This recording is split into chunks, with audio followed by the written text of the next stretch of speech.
அஸ்ஸலாமு அலைக்கும் வரஹ்மத்துல்லாஹி வபரகாத்துஹு. இன்றைக்கி நம்ம துவா பார்க்கலாம். சாப்பிடும் முன் ஓதும் துவா.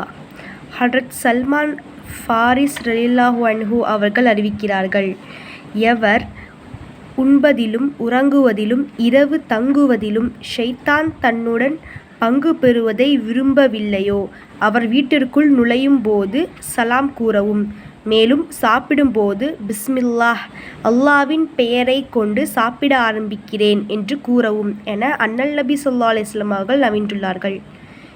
இது ஹதீஸ் மாதிரி சொல்லியிருக்காங்க. இதில் ஹதீஸில் இடம் பெற்றிருக்குன்னு நினைக்கிறேன். ஹதீஸாக சொல்கிறாங்க. அது யார் அறிவிக்கிறாங்கன்னா, சல்மான் ஃபாரிஸ் ரலியல்லாஹு அன்ஹு அவங்க அறிவிக்கிறாங்க. நபி சொன்னதாக அவங்க அறிவிக்கிறாங்க. என்னென்னா, யார் உண்பதிலும் உறங்குவதிலும் இரவு தங்குவதிலும் ஷைத்தான் தன்னுடன் பங்கு பெறுவதை, ஷைத்தான் அவங்க கூட இருக்கிறத யார் விரும்பவில்லையோ அவங்க வீட்டுக்குள் நுழையும் போது சலாம் சொல்லிட்டு போங்க அப்படின்னு சொல்கிறாங்க.